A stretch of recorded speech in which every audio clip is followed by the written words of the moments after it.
Good morning, welcome back. My name is Rabbi Cass. Today I want to talk about mezuzah checking. We all know the importance of having kosher mezuzahs on our doors. And we all know that halacha requires us to check the mezuzahs regularly. Now, how often do we need to check the mezuzahs? So, unfortunately, it's a common misconception that a lot of people have. Is that it's once in 7 years. And the truth is actually that it's twice in 7 years, which works out to be approximately every 3.5 years. We need to check the mezuzahs. Now that it's not really set in stone, the 3.5 years, so if for whatever reason somebody feels the urge to check the mezuzahs a little bit sooner, you may do so. If for whatever reason you missed the 3.5 year point, you may do so also at year 4. The point is to check the mezuzahs regularly. But the question is why? Why do we need to check the mezuzahs?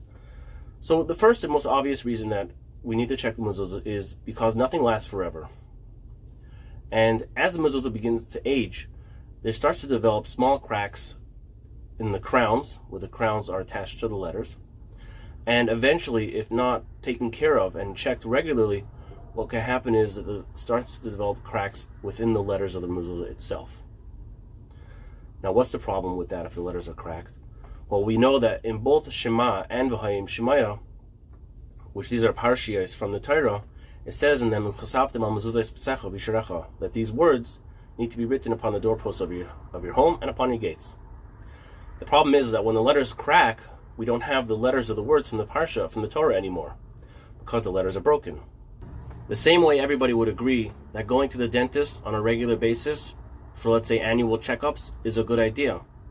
That way, if the dentist finds a small cavity in the tooth, he can fill it before it gets to a point, chas v'shalom, where it can no longer be fixed and it could lead to, let's say, chas v'shalom, a root canal. Same thing with the mezuzah. Small cracks can be fixed. Larger cracks, when the mezuzah reaches a state where there's larger cracks beginning to develop or already developed on the mezuzah, it can no longer be fixed. So that would be the first reason. Why is it important to check the mezuzahs? We want to make sure that the letters of the mezuzah did not crack. Because what happens if the mezuzah cracks? The letters crack. The mezuzah is no longer considered kosher. And you don't have kosher mezuzahs in your house, and you'll also have to purchase new mezuzahs. So checking the mezuzahs regularly, as required according to halacha, is a good idea. A, you'll prevent yourself from having to buy new mezuzahs. B, you'll always have kosher mezuzahs on your house. So now I want to show you some typical examples of letters that are beginning to crack in a mezuzah, and you'll understand for yourself why it's so important to bring the mezuzahs in to check regularly. That way I can fix it before the cracks go all the way through the letters and make the mezuzah no longer considered kosher. So here we have a mezuzah right here that, as you can see here, the Saf and the Daled are beginning to develop cracks. Now, the cracks do not go yet through all the way through the letters. So what that means in plain English is this Saf over here, give me a second, this Saf over here, I can add ink on the top portion over here to fill it because it hasn't yet cracked through and through. This Dalet also is not cracked all the way through and through, but I don't know. This one, for example, the Dalet, is a bit of a more serious crack because it's really only hanging on by a thread. So I'm not going to give a sock, so to speak, on this particular mezuzah, because this particular mezuzah has a lot of cracks and a lot of letters, and I probably wouldn't be comfortable fixing a mezuzah at this state because it's already so far past the state where it should have been checked and fixed. But just to give you an example, this is just to show you an example of how is it possible that the letters begin to break down. Here you see with your own eyes, the ink is starting to crumble, and the letters can be affected by that and no longer be considered kosher. For example, if that Dalet that I'm showing you right now, right here, cracks all the way through, that would be probably a kosher Zayin, because it would no longer, the left side with the crown would no longer be considered connected to the Dalet, and it would be a pasul mezuzah, even though right now it's hanging on by a hair. We're not going to talk about whether this particular mezuzah is good or not. Just wanted to show you an example of letters that are beginning to crack. Now, in addition to the letters just aging and the mezuzah aging with time, if the mezuzahs are on the outside of the house and they're not in proper protective waterproof casing, there's other things that can go wrong with the mezuzah that could speed up the aging and possibly making the mezuzah to be considered to be pasul. That's why it's important to have waterproof casing on the outside to make sure that the mezuzah doesn't dry out, doesn't get moist, doesn't get waterlogged. Some of the things that happen to outdoor mezuzahs, like this is a big beautiful mezuzah, and you can see here that the letters kind of just flaked off. Vishtach the shin, the part of the ink is missing. Lavadatem, the dalet is falling off. And this is not uncommon if the mezuzah is in the sun and it gets very dried out. Then what happens is the letters, they just kind of separate from the parchment. So that would be a very important reason, as you can see, to have waterproof cases. Here you have another example of a mezuzah that got wet, unfortunately, from the rain. This one is so wet I can't even open it. Here's a mezuzah that just got a little bit wet. So in addition to the mezuzahs aging from time, the outdoor mezuzahs will age a little bit faster, especially if it's not in proper waterproof casing. So this would be the first reason why we need to check the mezuzahs regularly, is to make sure that the mezuzahs do not age. Small cracks can be fixed before they become serious and big cracks. And we also want to make sure that the mezuzahs which are on the outside of the house do not get affected by the elements. The second and more obvious reason why we check the mezuzahs, like everybody knows, is we want to make sure all of the letters are there and all of the words are there.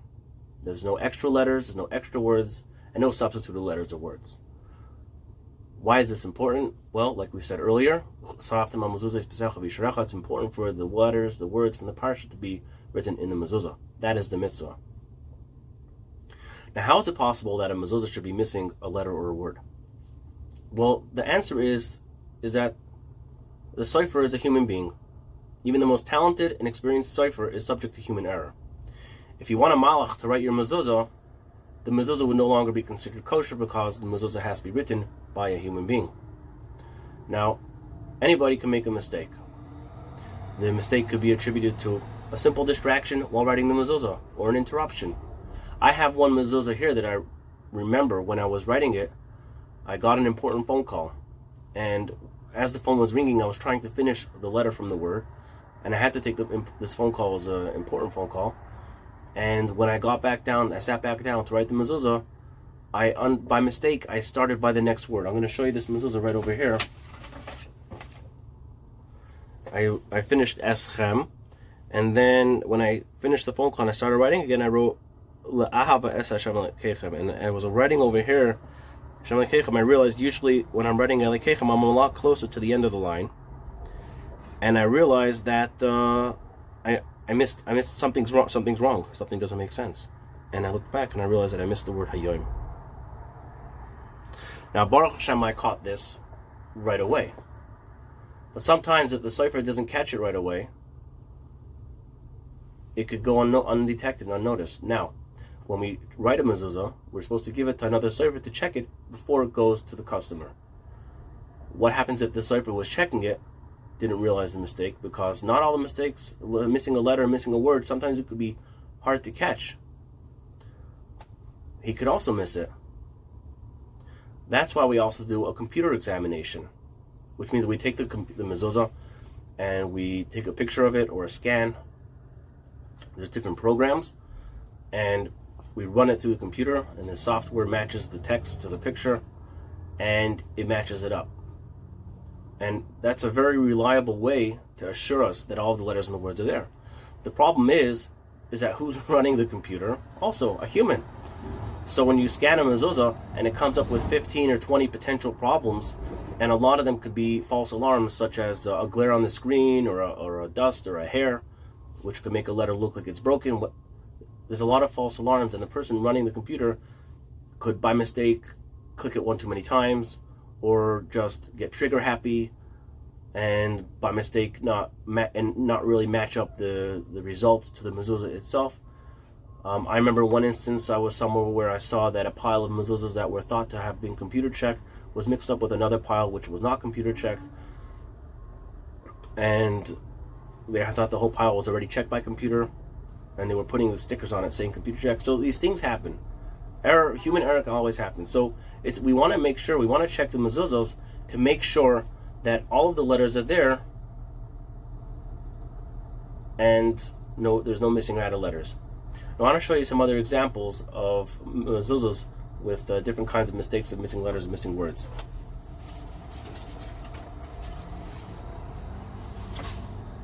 Here's an example of a mezuzah that has a whole extra word. As you can see, it says Bechara, Af, Af.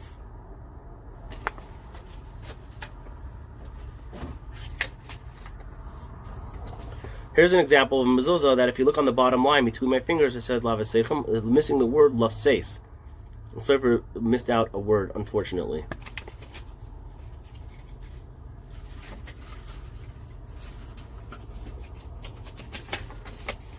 Here's an example of a mezuzah missing a letter, Eile, missing a letter, the letter Hey. And I'll show you one other example of an entire word which is written right, but it's written in the wrong place. So this is an example of something that may be considered a little bit harder to find because it's the right word, it belongs in the mezuzah, it's just in the wrong place. So instead of saying al yadchem, it said al b'neichem. So that's why it's important to check the mezuzahs. Even if they're newer and they didn't age, it's important. We need to always reassure ourselves and constantly reassure ourselves that the mezuzahs were written 100% properly, and that all the letters and all the words are there. The third reason why we need to check our mezuzahs is a little bit more complicated, but I'm going to do my best to explain it. Now, it's important to realize that not all mezuzahs are created equal.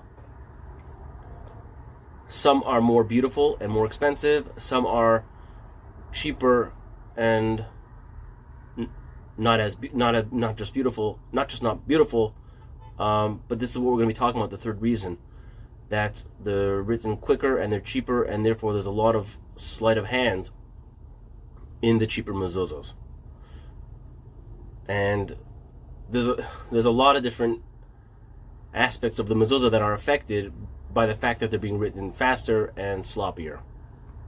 So this third reason, which we're going to be talking about right now, generally speaking, does not affect a muhudar and a beautiful mezuzah, which is why I always encourage people to buy nicer and better mezuzahs and not to look for the bottom of the barrel, the cheapest mezuzah that you can find.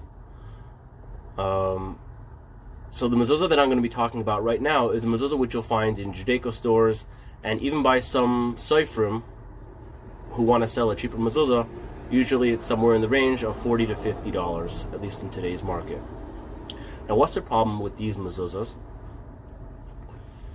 The problems in the mezuzahs are, and I'm going to enumerate them one at a time, and as I talk about what the problems, the potential problems that we'll find in this mezuzah, I'm going to show you different examples that I come across on a daily basis when I'm checking mezuzahs.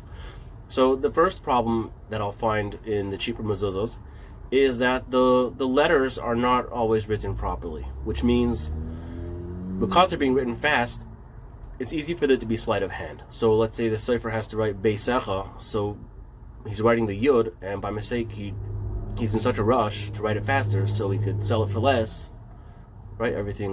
One thing affects the other. He wrote the Yud too long. So either one or two things happens. Either one is that the Yud is now too long, so long. What's the difference? What is a Yud that's very long? It's a kosher Vav. So if the Yud is written so long it's a kosher Vav, it doesn't say anymore Beisecha, it doesn't say that. Because there's no Yud, it's a Vav. And if it doesn't say the Beisecha, doesn't say the word that the Torah says needs to be there, automatically the mezuzah can no longer be considered kosher. But aside from there being like problems like that, which make it 100% automatically not kosher and not fixable, a lot of times there'll be a Yud which is a little bit too long, not quite a Vav, not quite a Yud, it's somewhere in the middle, and then we have to do a shalas chacham, and we have to do a shalas tinnik. These are different ways of verifying the status of mezuzah. We're not going to go into it right now, maybe in another video. But what I'm trying to bring out is that there's a lot of potential problems as far as the shapes of the letters are concerned. And the example that I gave you with a yud is just one of many. So I'm going to show you some examples. So the first example that I have over here I want to show you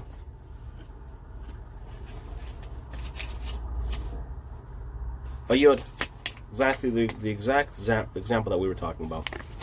So if you look at the yud of this Yirayishcha, now this is a little bit of a different scenario. I'm not going to say that this is automatically a vav because it has a very much look like a yud shape, but I wanted to show you the length of the yud. Look how the length of the yud is basically the same length as the saf and the resh. So that could very likely be a serious problem. Okay, we could all agree that the yud is not the right length. Another example is here, in this word over here is bachem, but you can see that the mem is a little bit rounded and could be mistaken for a samach. Another example here is a zayin, which is too long. That is a problematic letter because now it could be read as a final nun. You can see that here, this zayin, too long. The leg is very long. Another example here is a resh, which is written very small, which next to the shin it looks like a yud, but next to the saf it looks like a resh. So that's another letter that can be mistaken and not be read properly. Here's another example, a dalid, where if you don't make the leg in the right place, it could possibly be read and be a kosher zayin.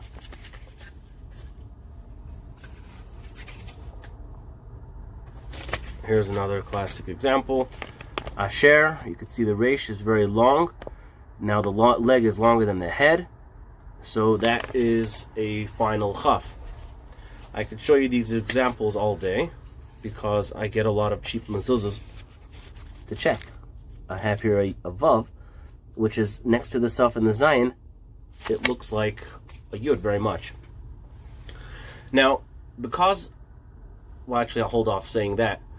So that's the first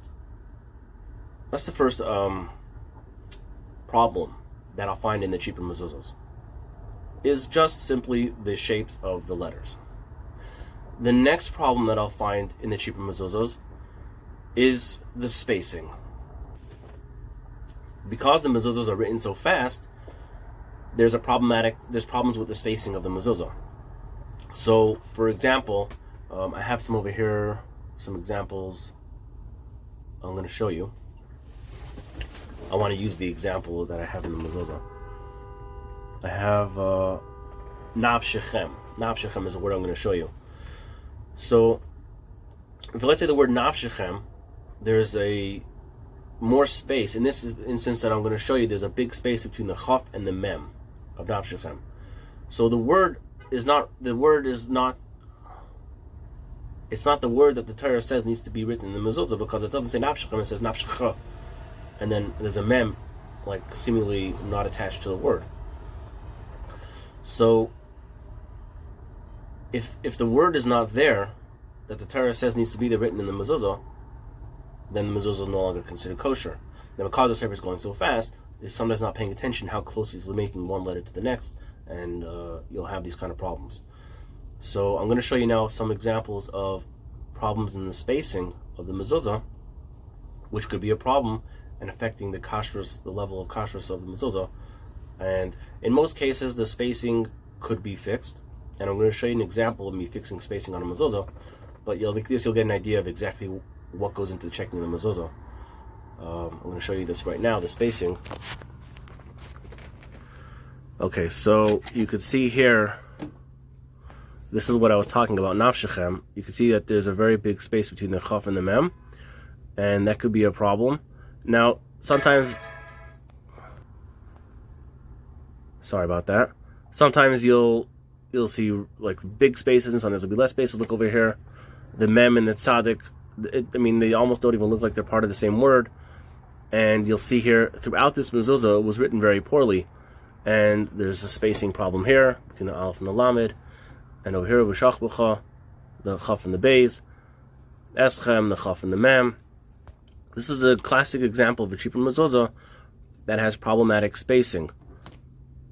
Look at this over here. This is another Mezuzah. I'm just showing you here. Look at the word Ha'adama, the Hey, the Aleph, the Dal, the Mem, the Hey.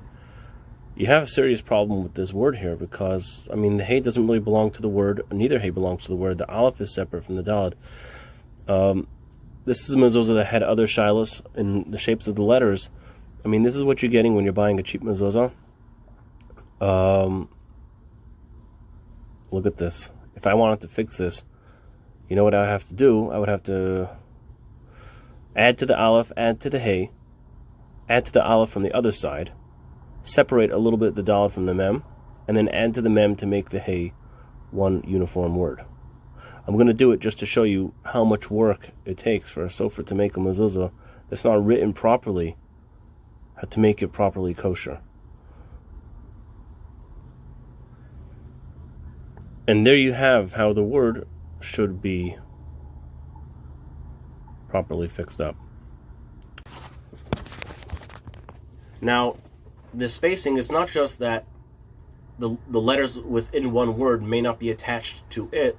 Sometimes I'll find like two words which are written too close, so then I can't decipher one word from the next. I can't differentiate, that's a better word, one word from the next, and then they look like one long word, which is not a word that exists, and for that matter doesn't belong in the Mezuzah. So then we have to start scraping and separating the letters, the last letter of the first word and the first letter of the last word. Sometimes you can't because there's a Shem Hashem there. It could get a little complicated. But that's the second thing that I'll typically find in a cheaper Mezuzah is the spacing is a big problem, having to fix the spacing. In addition to that, very often we'll find like crowns which are missing from the letters that have to be added in, and I'm going to show you an example of that as well. And then also we find letters touching because they're written so fast. Sometimes the letters are too far apart, and sometimes the letters are too close and are actually touching, and the letters need to be separate. They can't be touching each other. So here I'm going to show you some examples of letters touching. Sometimes we'll find the letters touching side by side. So if you look, you'll see the Saf is touching the Chaf. As well over here, we'll find, I'll show you, the Reish is touching the Vav, bumping into the Vav. And actually this one right here is an example that cannot be fixed because now it says a Ches, no longer a Reish and a Vav. And sometimes we'll find letters touching from one line to the next. Look here, you'll see the Lamed is bumping in and touching into the Hey of the Shem Hashem on the line on top. Okay, so I'm checking this Mezuzah and I'm up to here. Al, you can see here how the ayin here has the crowns and this one it's missing the crowns. So that's not uncommon when a sofer is writing a lesser expensive Mezuzah. They usually have somebody else, a younger person, afterwards going and putting the crowns on afterwards, and sometimes they go a little fast and they miss it. Or if it's next to the kuf in this instance, it might bump into the kuf and they're lazy, so they leave it out. So then my job as the checker is to now add those crowns in. Okay, so I'm going to do that. Okay, so now you can see I just added those crowns on that ayin. Okay, I'm going to keep going through the Mezuzah and I'm going to show you questions and things that I need to fix as I go along. Okay, so I didn't get much further, and over here you can see the crowns on the shin are disconnecting. There's spacing over there. I have to add ink over there. Okay, just added the ink on the shin of Tishma'u.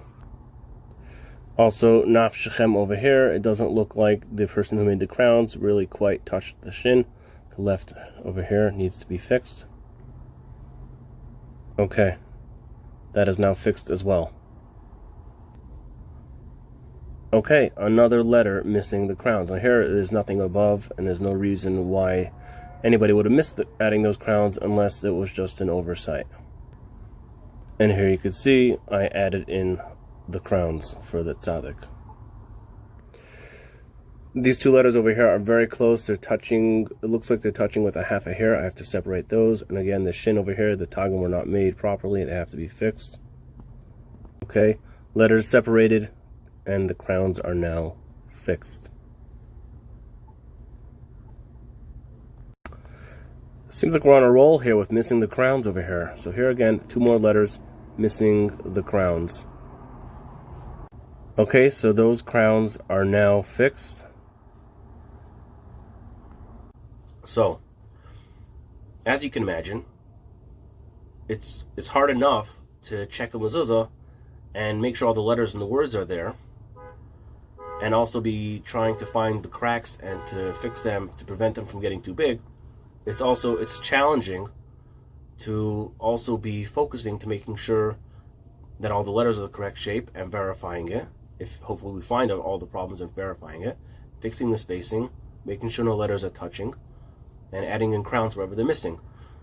So I want to show you a classic example of a mezuzah here where it has a whole slew of different problems, and because there's so many problems or potential problems in these cheaper mezuzahs, that's why I don't sell them. I mean, we're not going to be going into right now talking about the difference between the actual letters that are made right in the cheap mezuzahs, between those letters and the better quality and muhodim mezuzahs. We're not going to be talking about that because there are certain details which are missing. We're just talking about the fact that the letters are not written properly in the first place. So there's problems in the shapes of the letters. Forget about the amount of detail that they're missing, which would... basically what I'm saying is that even if these cheaper mezuzahs would, let's say, be brought to me to check, and I do all the fixing, I fix all the spacing, I make sure there's no letter touching, any misshapen letter that I find that could be fixed and verified, I could fix it and verify it, and I give it back to you, it's still not going to be a lechatchila mezuzah or a muhodim mezuzah, because there's still a lot of detail missing from the actual letters that don't make it possible but take away from other statuses. I'm not going to go into right now that at all.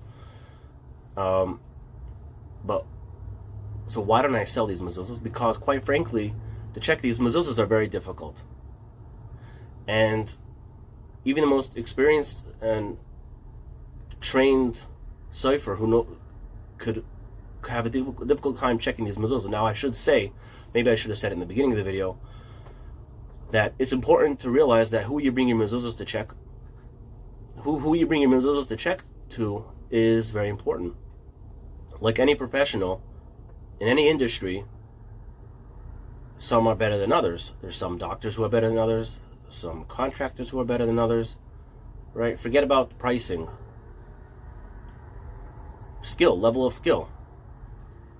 When you're choosing a sofer to check your mezuzahs, you want to make sure that they're going to be doing, that they're qualified, means they have Kabbalah, they're certified, they know the halachas, that they have experience, they know how to deal with shilas, and that they're attentive to detail. They're not just going to rush through the mezuzah and not pay attention, chas v'shalom. I mean, I don't know anybody that does that, but I know that there's definitely different standards. One sofer would say, oh, so it doesn't have the crowns, so what? Still considered kosher. Oh, so there's still more space between one letter and the next. Hey, you could push it, whatever. There's different standards between different sofers, so it's important to check and to know, does your sofer have a good reputation? What are people saying about him? Is he attentive to detail? So with that being said, even the most experienced sofer will have a difficult time checking such a quality mezuzah. And I include myself in this 100%. When somebody gives me a mezuzah like this quality to check, I try my best to check it, but quite frankly, it's very hard to check this mezuzah because there are so many different distractions. You know, in addition to making sure all the letters are there and the words are there, I mean, no mezuzah is exempt from, no sofer is exempt from missing a letter or a word. And any mezuzah could develop cracks with time, with aging. But in addition to that, I have to look for spacing, I have to look for shapes of letters, I have to look for, I add crowns. I never leave a mezuzah without crowns. It's just I can't do it. I make sure all the crowns are there. I have to make sure none of the letters are touching next to each other and from one line to the next. So it's very possible something could be missed. Now, in such a mezuzah, the real way to check it, I mean, I always say that the only way that could the real way to check these mezuzahs, the proper way to check these mezuzahs is to check it 5 times. And each time solely focus on one of the potential problems. Check it for spacing, check it for touching, check it for shapes of letters, check it for cracking, check it because there's so many distractions. So I want to show you now a mezuzah here, a classic mezuzah, cheap mezuzah, where there's so much going on in it. You'll understand why it's a difficult mezuzah to check. And why am I saying this? I'm not just trying to tell you it's a difficult mezuzah to check. The reason why it's important to check it, if you have a cheaper mezuzah, it's important because it's so hard to check. Something could be chas v'shalom missed. So we're checking the mezuzahs to make sure that all the problems are found. Okay, so this is a mezuzah I'm going to show you right now. In this mezuzah we have misshapen letters, we have spacing problems, we have letters touching. It's just a good classic example of why we're checking mezuzahs, especially the cheaper ones, why we shouldn't buy cheaper ones. I'll make a separate video on that also, but maybe I'll use part of this video for that also. But anyways, okay, so here we have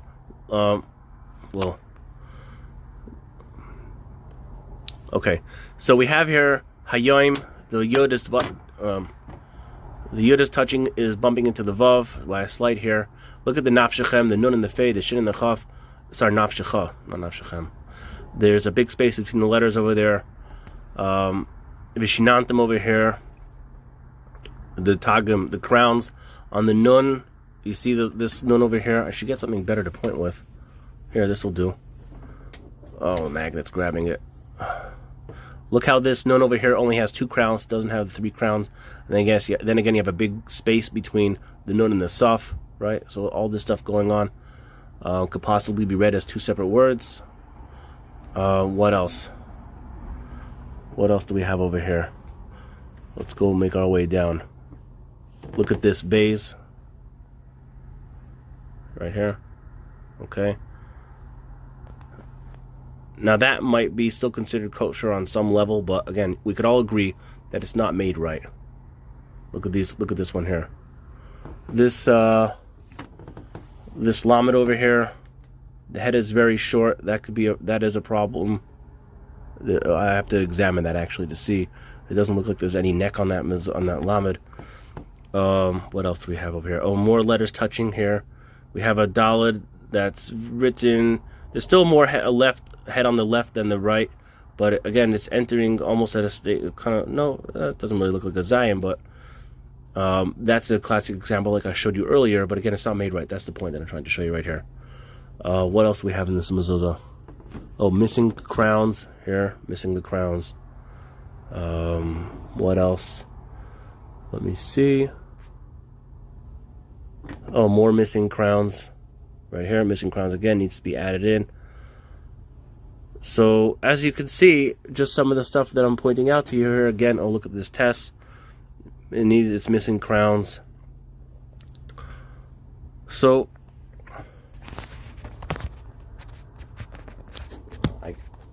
when I'm looking at a mezuzah, I take my glasses off. So, that's basically what you're getting in a cheaper mezuzah. So, that's why I don't sell them. Because, quite frankly, it's a challenging mezuzah to check. Well, I should say that's one of the reasons why I don't sell them. There's other reasons also, which we'll go into in another video, why it's important to have good quality and Mahudim mezuzahs. We'll talk about that in another video. But just looking at it and taking it for face value, there's a lot of things that need to be caught in the mezuzah, and it's very poorly written. Now, at the same time that I'm talking about these mezuzahs, which you'll find in a Judaica store for $40, $50, or by a sofer who wants to sell a cheaper mezuzah, I want to push out of the way, like completely out of the way, that obviously paper mezuzahs are not kosher, right? This mezuzah are 100% not kosher. This is also more examples of mezuzahs that are not kosher. Now, why is a paper mezuzah not kosher? Because the Torah says it needs to be handwritten. And if it's printed and it's photocopied, that's not a kosher mezuzah, that's not handwritten. And the paper mezuzahs, you'll find that a lot of times they come in the mezuzah cases. Sometimes blue, sometimes purple. It's usually just to match the case. More often than not, if somebody is including a mezuzah scroll with the purchase of a case, It's usually either a paper or mezuzah, which is actually written on cloth, but it's a much poorer quality than this, which I'm referring to, which I'm showing you now also. It's much poorer quality. A mezuzah that's so poorly written that I'm not really going to spend too much time on. But you'll see a scroll like this inside the case, which has like this a Megillah scroll. It says Muga. It says Bad Lekashra Stam, which is a non-existent organization, and sometimes you'll see it in a blue stamp, and sometimes you'll see it in an orange, or a purple, or a whatever, every shade of color stamp. It's the same organization, and it's not a reliable organization. I don't even think it exists, as far as I know. But the point is that these mezuzahs are all written very poorly. Now, these are mezuzahs which you'll find in like a gift shop, in a temple gift shop, and the quality of the mezuzah, they're all pretty much the same. If it's not paper, it's like this, written so poorly. You can't even make out the letters. And this, by the way, is true to most 3-inch mezuzahs or less. They're so poorly written that it's not like there's really nothing even to enter into discussion. If you have these mezuzahs, quite frankly, most likely they're puzzle. Okay, look at here, Ubachal. I'm showing you. You have the base, the chaf looks like a lopsided nun. So the most that'll ever be is a nun, and it's not even that nun is not written properly. And if you know how to read Hebrew, I want you to just take a line. You could pause the video if you want more time to just examine, go through letter by letter. Look how many letters are touching. Look how many letters are deformed and just so poorly written. Okay, so I'm not going to spend so much time talking about these mezuzahs, but the mezuzahs in this category, what I'm speaking about, fixing the spacing, fixing the letters, they're not written as bad as this. But still, because there's so many letters which are written either questionably, and then they could be fixed. Like if the yud, let's say the yud. Actually, I don't want to go into it right now. The point is that there's a lot to check in these cheaper mezuzahs, and therefore we need to check them to make sure that they're 100%. Everything that needs to be fixed is fixed, but at the same time, remember that the most these mezuzahs will ever be is a minimally kosher, a b'diavad mezuzah. The last and final reason why we check our mezuzahs is to quite simply refresh our mazel. Sometimes it'll happen, although not often, that I'll check a mezuzah and there will be nothing to fix. It's a brand new mezuzah, maybe a year or 2 or 3 old. It was written properly. It's a mahudar mezuzah, or a good quality mezuzah, and there's nothing to fix. Still, it says, it's written that when we check the mezuzahs, we refresh our mazel. How exactly does this work? So, one of my teachers who taught me Safras told me that he has a sefer, he saw in the sefer that he has, and at the time I wanted to buy the sefer, but it was out of print already for like 50 years. Not much of a demand on Safras for him. And he told me that it's written there that the mezuzah in our house, it attracts and it absorbs all the negative energy in the house. And he says it's like a light. When you have a light outside at night, the light is such a beautiful and powerful thing. It's so bright and light. All the bugs, all the creatures, they are attracted to it. And he said so too. He says it's written there that the mezuzah it's so holy. It's the holiest thing. It's the holiest object in the average person's house, and it has the power to absorb any negative energy, any klipa, any tuma, anything bad that's going to happen or could happen in this house. The mezuzah, so to speak, takes the hit. It absorbs it. And when we check the mezuzah, it's like squeezing a sponge. We're letting it all out, and now it's ready to absorb again, to work as a good shomer to guard us. And because when we're checking the mezuzah, we're not just looking at it with our eyes. We're actually reading the Isias. Now I know the Bach writes that when it comes to writing the mezuzahs, he says that even if the Sofer is fluent in the text, and he's following and he's looking at a text, he says when you read the letters and you say the letters before you write them, what we actually do is infuse Kedusha into the letters. And when we check the mezuzahs as well, and we read the letters, we infuse the Kedusha, the letters, with Kedusha. So Even if nothing's found in the mezuzah, you bring your mezuzahs to a Sofer to check, and he says, they're good, they're kosher. Baruch Hashem, I didn't find anything.